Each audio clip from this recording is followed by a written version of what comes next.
Why do people get sucker punched?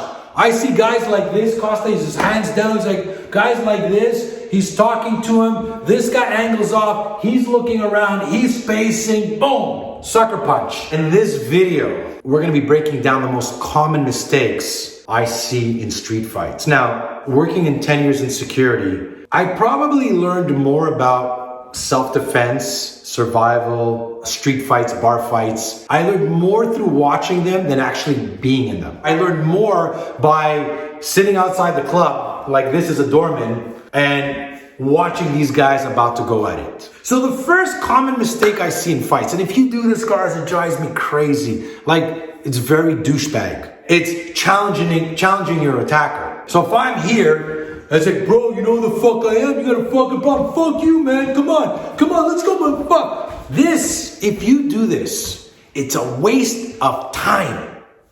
Useless. You're basically telling your attacker, you're challenging him, you're trying to like posture, you're trying to look like a tough guy, but you're giving him the time to get to his weapon, to call his friends. You're telling him that you're ready to fight.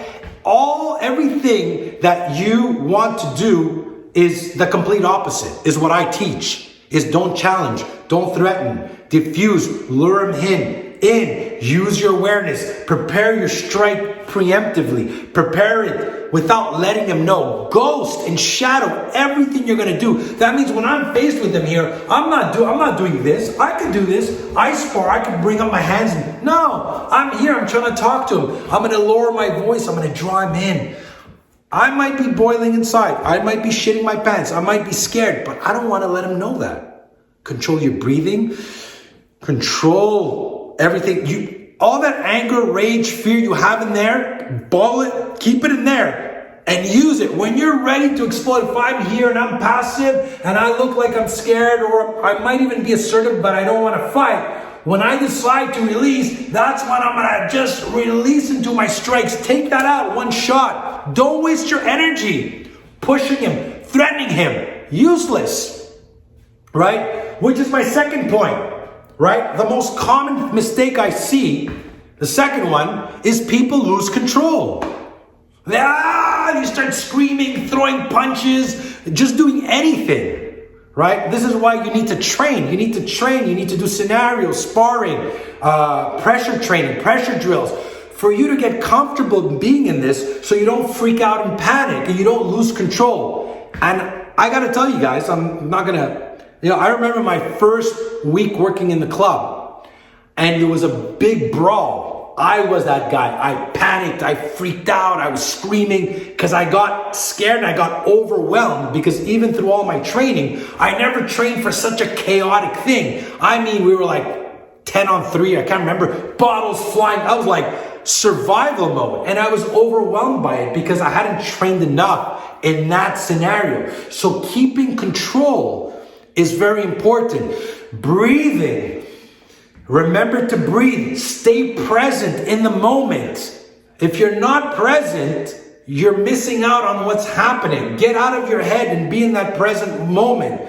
Don't start predicting what you're going to do, how you're going to defend, every time you go in your head, you're missing the next and most important part, which is awareness. This is the number one, right? Why do people get sucker punched?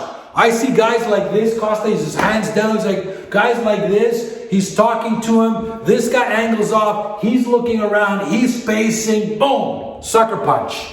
I literally was standing at the door working at the club going, oh God, he's gonna sucker punch him. And I would see him step off to the angle, look around, pace, start doing this. Why is he doing all that? I think he's doing it what? Just for fun? He took a step back, looked around, paced, clenching his fist, shallow breath very quick. All those are signs he's getting ready to strike you. Where's your awareness? Where are you? In your head? Looking at the sky? Thinking about what's going to happen? Oh, what if he beats me? What? All that. You're going to lose it. You're going to get hit, sucker punch, taken down if you're not in that present moment.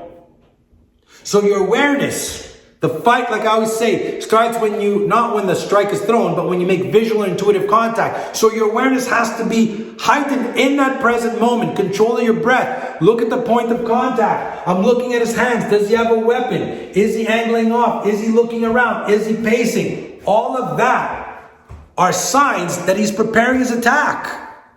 What are my options? Well, I'm either going to go preemptive and strike him, or I'm going to wait for him to make his move. The biggest problem is not fear. People always ask me, Nick, fear. Fear is part of the process. You're going to be afraid.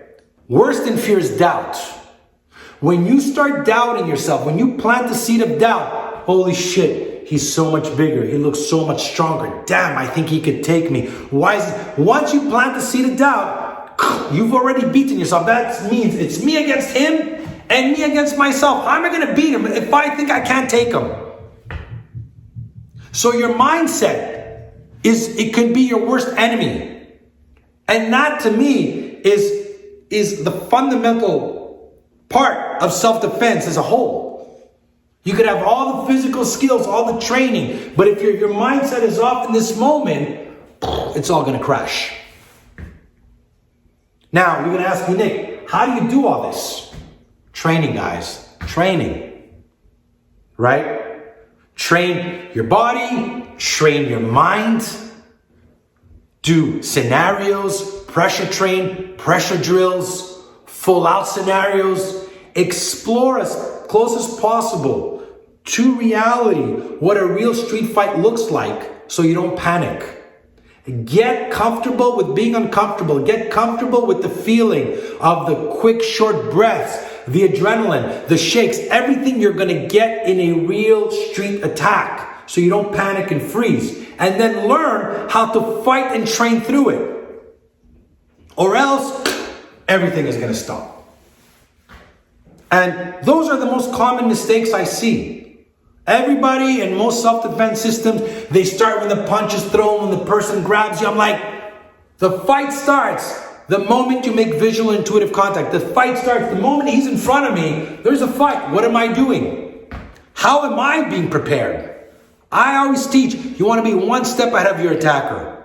I'm not going to wait for him to make his move. I'm already 3 steps ahead of him. I know where my exits are. I know what improvised weapons I have. I know if he's got friends. I know his body language, how he might be preparing or what doing, and I'm already ready to attack. And guys, most important, when you decide to attack, the best defense is a strong offense. And it's interesting because when you start looking at fights, actual fights that are happening in front of you, when you end up seeing so many, it was easy for me to predict exactly what was going to happen. It was easy for me to see who had the stronger mindset. It was easy for me to see who was going to win the fight even before it started.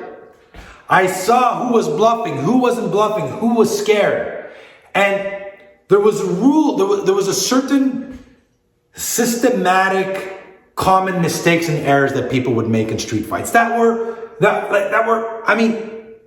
I've seen people get smashed, beaten, stabbed, broken teeth, jaws, everything. And most of the times, these fights could have been easily verbally diffused or de-escalated. So I hope you guys enjoyed this episode. Make sure to subscribe, hit the bell. I'll see you guys next week.